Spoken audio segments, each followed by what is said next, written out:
इस वक्त IT sales और गोदी मीडिया का पूरा फोकस सीजेपी और स्टूडेंट प्रोटेस्ट को एंटी नेशनल और फॉरेन फंडेड प्रूफ करने पर है, क्योंकि अब धर्म नहीं, इनकी कुर्सी खतरे में आ चुकी है।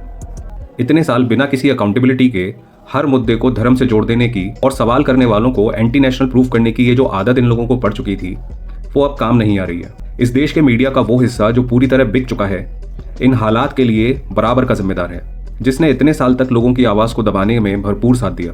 इन लोगों ने सवाल करने वाले और किसी भी तरह का प्रोटेस्ट करने वालों को टुकड़े टुकड़े गैंग, अर्बन नक्सल्स, लिब्रांडू और ना जाने कैसे कैसे एडजेक्टिव्स दिए। लेकिन जब प्रोटेस्ट में इतने सारे लिब्रांडू एक साथ इकट्ठे हो गए और उन सब ने मिलकर इस मीडिया को ही एक्सपोज कर दिया, तो इन्हें समझ ही नहीं आया कि अब करें क्या।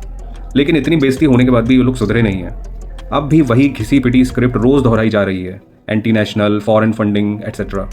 एक और ग्रुप है गोदी इंटेलेक्चुअल्स का, जो सोशल मीडिया पर बैठकर दिन रात जियोपॉलिटिक्स का ज्ञान बांटते रहते हैं। इनके पास आईबी, रॉ और ना जाने कौन कौन सी इंटेलिजेंस एजेंसीज की रिपोर्ट्स होती हैं, ऐसा ये दावा करते हैं। इनके हिसाब से हमारे देश के लोग इतने बेवकूफ़ हैं कि वो खुद से कोई सवाल कर ही नहीं सकते, उसके लिए फॉरेन फंडिंग लगती है। और हमारी सरकार इतनी कमज़ोर और सीधी सादी है कि दुनिया भर की एजेंसीज हमारे घर में घुसकर अपने ऑपरेशंस कर रही हैं, जिसका पता इन जैसे यूट्यूबर्स को भी है, लेकिन सरकार फिर भी कुछ नहीं कर पा रही।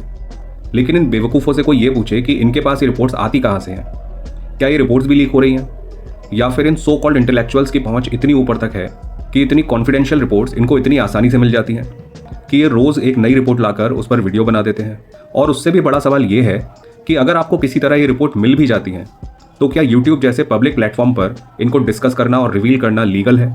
और अगर लीगल नहीं है तो सरकार इन लोगों पर कोई एक्शन क्यों नहीं लेती, जो दिन रात इस तरह की फेक रिपोर्ट्स दिखाकर अपने ही देश की सरकार और इंटेलिजेंस एजेंसीज का मजाक बनाती रहती हैं? असली एंटी नेशनल तो ये लोग हैं जो ना तो सरकार का साथ दे रहे हैं और ना देश का। इन सबको सिर्फ यही कहना चाहिए कि अगर थोड़ी भी शर्म बची है तो सुधर जाओ, वरना क्या मुंह दिखाओगे अपनी फ्यूचर जनरेशन को।